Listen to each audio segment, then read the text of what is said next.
Siya, si Dr. Jose Rizal at ito ang kanyang kwentong pag-ibig noong siya ay nabubuhay. Isang araw, nagpunta si Rizal sa Troso, Manila upang bisitahin ang kanyang lola. Sinamahan siya ng kaibigan niyang si Mariano Katigbak. Magandang araw, Rizal. Kamusta ka? Magandang araw din, Mariano. Ang pamilya ni Mariano ay malapit sa lola ni Rizal. Pagdating nila sa Lipa ay nakita nila ang kapatid ni Mariano na si Segunda at agad namang nahumaling si Rizal sa kanya. Si Rizal ay kilala bilang isang magaling na pintor. Kumuha siya ng papel at lapis at iginuhit niya si Segunda. Namumula siya kapag napapansin niyang tumitingin si Segunda habang iginuhit niya ito. Tuwing sila ay nagkikita ay lalong lumalalim ang pagtingin nila sa isa't isa. Ito ang pag-ibig na nagsimula sa love at first sight ni Rizal. Hindi nagtagal ang kanilang pagmamahalan. Alam ni Rizal na may pangakong kasal si Manuel kay Segunda kaya hindi tinuloy ni Rizal ang pag-ibig niya sa kanya.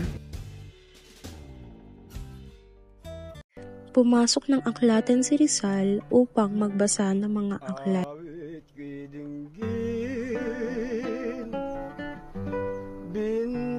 Pumasok si Margareta may hawak na iilang papel habang naglalakad. Señorita Gomez, andito ka pala. Marahil kaya palagi kitang naisip. Hindi kita makalimutan. Sa sandaling nilang pag-uusap ay inaya ni Rizal na umupo ang binibini.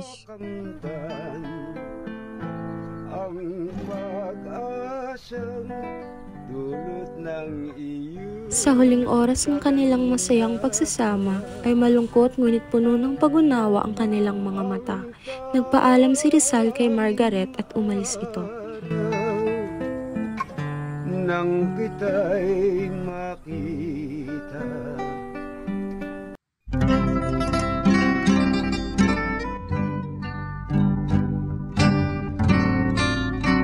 Tumuloy si Rizal sa bahay ni Doña Concha sa Intramuros noong siya ay nag-aaral sa Universidad ng Santo Tomas. Dito ay nakilala niya ang kapitbahay niyang nangangalang Leonor Valenzuela. Niligawan ni Rizal si Leonor sa pamamagitan ng love letter na sinulat niya gamit ang tinta na hindi nakikita. Tinuruan niya si Leonor kung paano basahin ang sulat na ito. Kailangan niya itong itapat sa kandila para lumabas ang mga letra.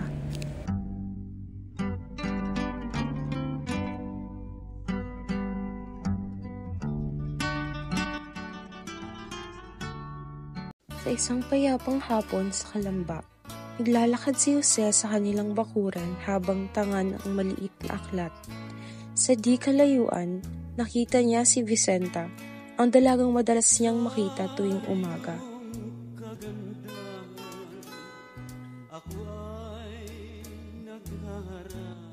Magandang hapon, Binibining Vicenta. Anong ginagawa mo dito? Magandang hapon rin, Pepe. Napadaan lamang ako dito at napansin ko napakaganda ng mga bulaklak dito. Ay, oo, alaga yan inay, pero mas maganda yung manting mo. Nako, Pepe, baka ano pa isipin ng iba sa mga biro mong yan. Di ako nagbibiro, Vicenta. Ikaw ang isa sa inspirasyon ko sa mga tulad. Tula? Magsusulat ka na naman? Hindi nagtagal ang pag-iibigan ni Rizal at Vicenta dahil sa hindi pagkakasundo, pagtutol ng pamilya at pag-alis ni Rizal papuntang Europea. Si Leonor Rivera ang pinsan ni Rizal na mula sa Kamiling. Siya ay nag-aaral noon sa La Concordia College. Kapag gumagawa ng sulat si Leonor, ay inilalagay niya ang pangalang Tennis upang itago ang relasyon nila ni Rizal sa kanyang magulang. Natanggap si Rizal ng sulat galing kay Leonor. Humihingi ng tawad si Leonor dahil magpapakasal siya sa lalaking pinili ng kanyang ina para sa kanya.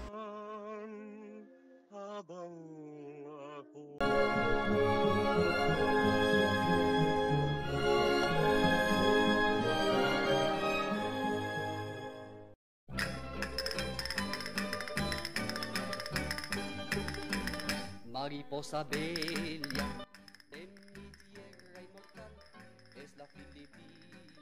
Rizal, Rizal, ulit na naman tayo nagkita. Oo nga Don Pablo, salamat at patuloy ka pa rin tumutulong. Ay, problema, halika at tumuloy ka. Nakatira si Don Pablo kasama ang kanyang anak na si Rafael at si Consuelo. Dahil malungkot at malayo si Rizal sa kanyang bayan, nakaramdam siya ng saya tuwing kasama niya si Consuelo. Ang pag-ibig ni Rizal kay Consuelo ay hindi naging seryoso. Desisyon siyang umatras sa dalawang rason. May pangako siyang kasal kay Leonor at alam niyang gusto ng kaibigan niyang si Eduardo si Consuelo.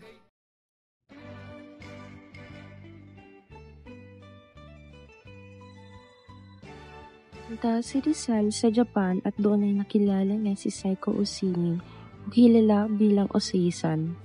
Nakita ni Rizal ang isang magandang hapon na binibini naglalakad palabas ng Region Gate. Gumawa siya ng paraan upang makilala ang magandang binibini.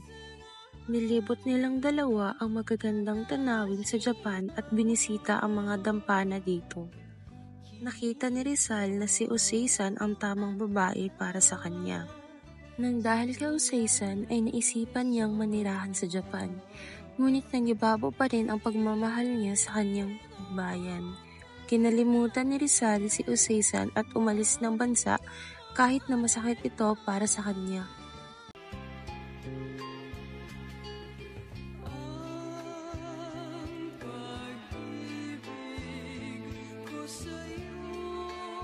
Nang pumunta si Rizal sa London ay nangupahan siya sa pamilyang Beckett. Para kay Rizal, kaya siya doon nangupahan ay malapit ito sa public parks at malalakad niya lang ang museum.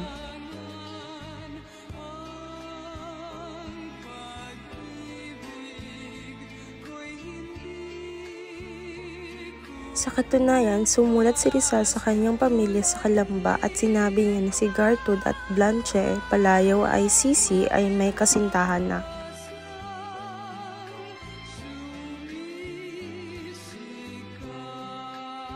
Inilarawan ni Rizal si Gertrude bilang babaeng may kulay brown na buhok, asul na mata at mapupulang pisngi. Katulad ni Rizal ay nagkagusto din si Gertrude sa kanya. Sa katunayan, noong sumama si Rizal sa picnic ng pamilyang Beckett ay masaya si Gertrude.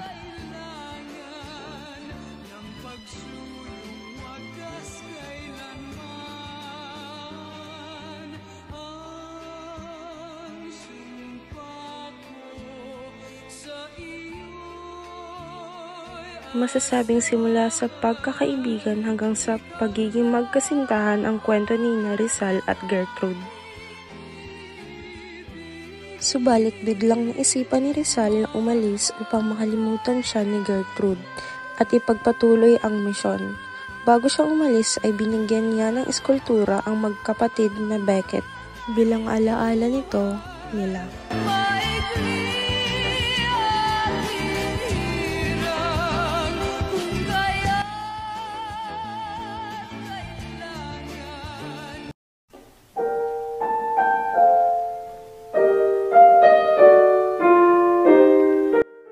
Nagpunta si Rizal sa Brussels, Belgium at nanatili siya dito. Ang may-ari ng kanyang tinutuluyan ay may magandang pamangkin na si Suzanne. Si Suzanne ay natuwa sa personalidad at katapangan ni Rizal. Di nagtagal ay nahulog siya kay Rizal at naiiyak nang umalis si Rizal papuntang Madrid.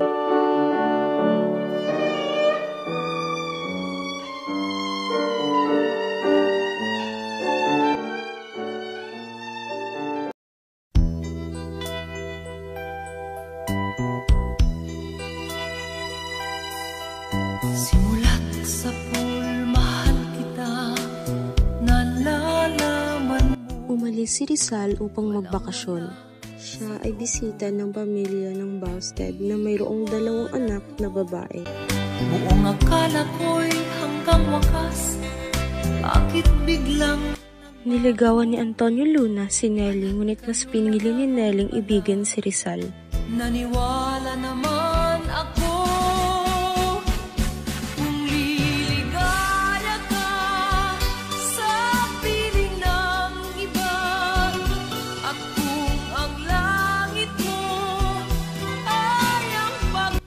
Napakalungkot na araw ni Rizal noong pinatapon siya sa dapitan.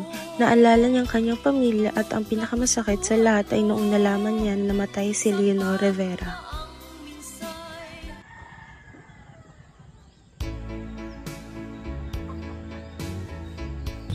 Isang maaliwalas na hapon, nakaupo si Rizal sa ilalim ng isang puno, nagbabasa. Sa gitna ng kanyang pagsusulat at pakikibaka para sa kalayaan ng Pilipinas, may isang babaeng nagpatibok ng puso ni Jose Rizal, si Pastora Necesario, isang babaeng may matalas na isip at malambing na puso. Jose, abala ka na naman sa iyong mga aklat. Isang lihim na pag-ibig ang nabalot ng misteryo at haka-haka. Ngunit ang kanilang pag-iibigan ay hindi nagtagal. Ang mga responsibilidad ni Rizal sa kanyang bayan ay masyadong mabigat. Ang kanyang pag-ibig kay Pastora ay nanatiling isang lihim, isang alaala na tinago sa puso.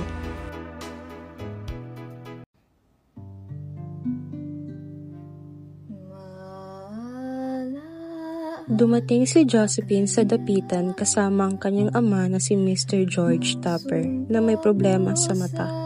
Walang ophthalmologist ang kayang gumamot sa kanya kaya pinuntahan nila si Rizal upang ipatingin ito. Ang dami-dami na natin napuntang na manggagamot sa mata mo, wala pa rin tayong makahanap na makapaggagamot sa iyo, Itay. Huwag mag-alala, ako nang bahala sa sarili ko. May kilala ako, Itay, na manggagamot sa mata. Sino yun?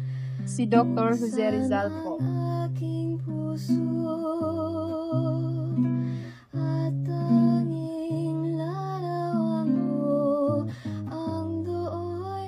Nahulog si Josephine kay Rizal nung una silang magkita.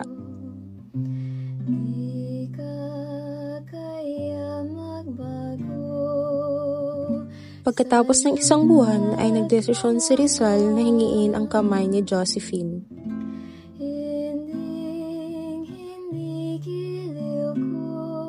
Nalaman ni Mr. Tupper ang planong kasal ng kanyang anak na si Josephine at Rizal.